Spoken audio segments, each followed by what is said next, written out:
J'ai commencé par les souhaits, ça sert à rien, les souhaits. Il y a un petit texte de Léopardi qui est très intéressant, que je me relis toutes les fins d'année, et qui est le marchand d'Almanach, et quelqu'un qui souhaite une bonne année, qui dit « Ah bon, vous croyez que l'année peut être meilleure, qu'elle peut être autrement elle sera évidemment dans le même esprit que les années précédentes, et donc ça sert à rien de souhaiter ou de se souhaiter quelque chose, mais enfin faisons-le tout de même.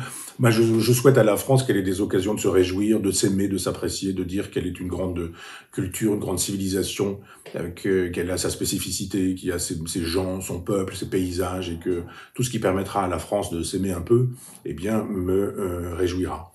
Ce que je retiens de cette année, ça aurait pu être la réélection de Mitterrand. Mitterrand, joli lapsus, la réélection de Macron, mais c'est Mitterrand, c'est Mitterrand 83, c'est Sarkozy, c'est Hollande, c'est Chirac, c'est tout le même monde, quoi. C'est ce petit monde des Maastrichtiens.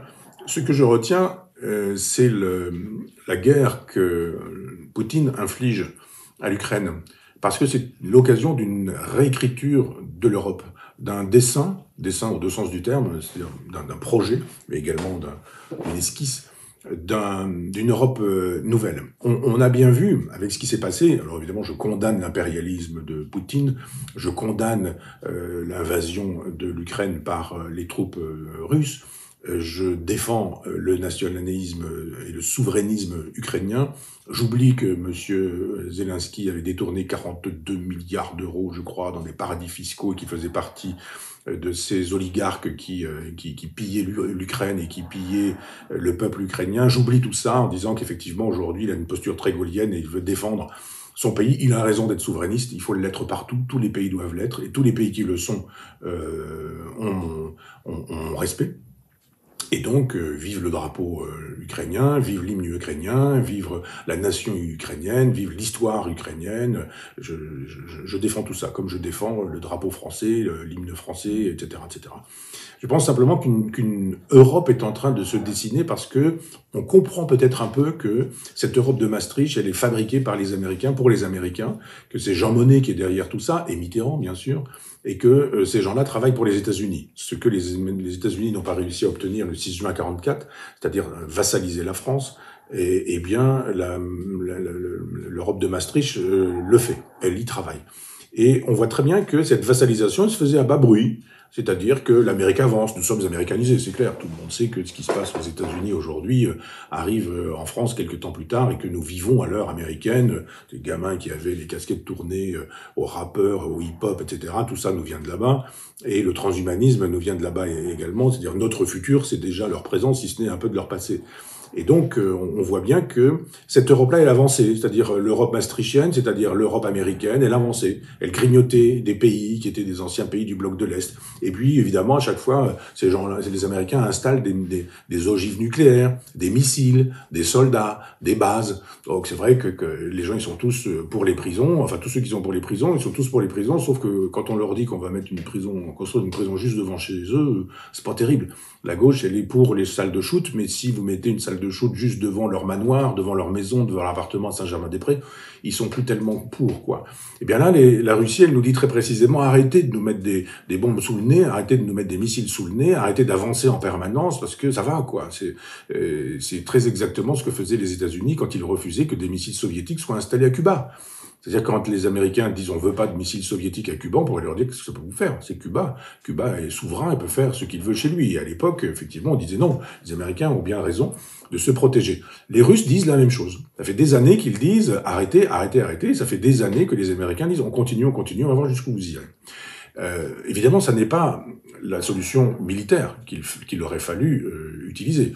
Il aurait fallu une solution diplomatique. Simplement, la diplomatie européenne n'existe pas. La diplomatie française n'existe pas, c'est fini. Macron, il ne pèse rien du tout.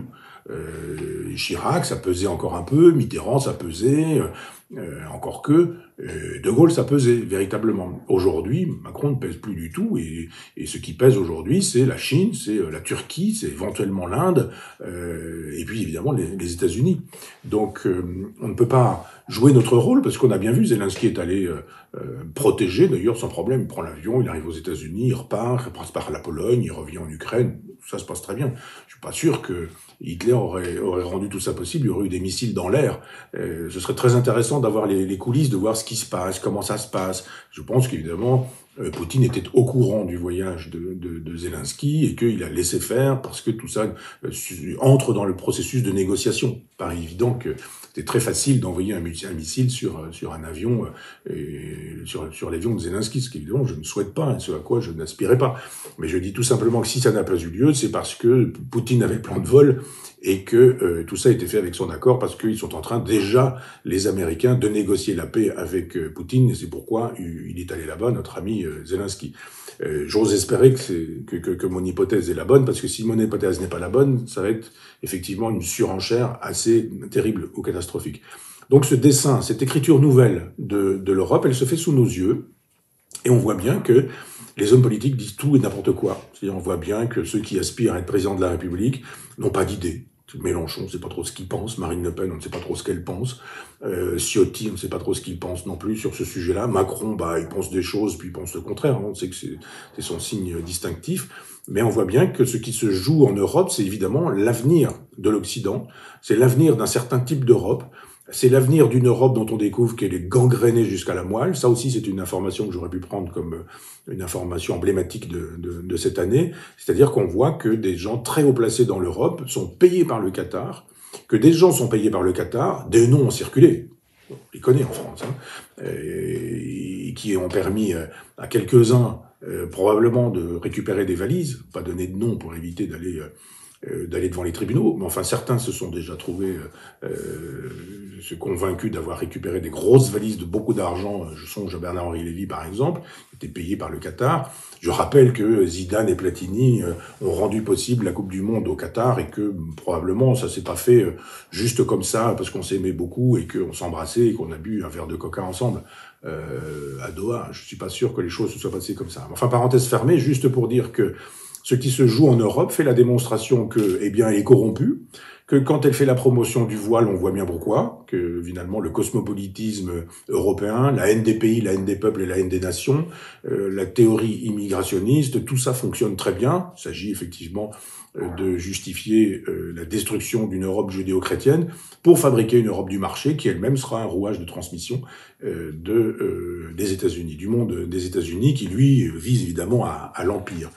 Donc c'est ce que nous montre Poutine, c'est ce que nous montre également Zelensky. Moi je suis contre la guerre, donc c'est pas compliqué, je ne pense pas qu'il y ait de bonnes raisons de faire la guerre, et qu'il y a en revanche des bonnes raisons de faire de la diplomatie et de faire de la politique en amont, avec des gens qui font de la politique et avec des gens qui font de la diplomatie. C'est-à-dire que tout le personnel politique français, Macron compris, se trouve discrédité. Nous n'existons plus. Tout a été fait depuis le traité de Maastricht pour que nous n'existons plus non plus sur le terrain international. Macron fait rire, dans la meilleure des hypothèses.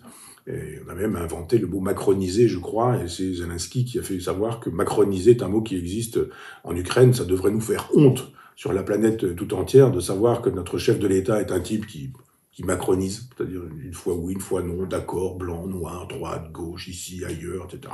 C'est ça la France aujourd'hui. Donc évidemment, nous n'existons plus. Mais ce qui va se passer avec cette Europe, c'est très intéressant. Je ne sais pas quand la guerre va se terminer, il faudra qu'elle se termine. Il n'y a pas d'exemple de guerre qui ne se soit pas terminée. Il y a simplement des guerres dont on a dit qu'elles étaient de 100 ans. Ça n'a pas duré 100 ans, mais enfin, elles ont été tellement longues qu'on a dit qu'elles étaient des guerres de 100 ans. Je souhaite pour le peuple ukrainien et pour le peuple russe aussi que ce ne soit pas une guerre de 100 ans, qu'on trouve une solution rapidement, et que on puisse avoir des leaders politiques en France qui referaient de la politique, qui auraient une vision des choses, de l'Europe, de la civilisation, de la culture, de ce qui doit être fait ou pas fait. C'est ce que je nous souhaite, c'est-à-dire un personnel politique rajeuni qui fasse à nouveau de la politique et qui estime que pour faire à nouveau de la politique, c'est de cette Europe maastrichtienne qu'il faut sortir. C'est ce que je nous souhaite.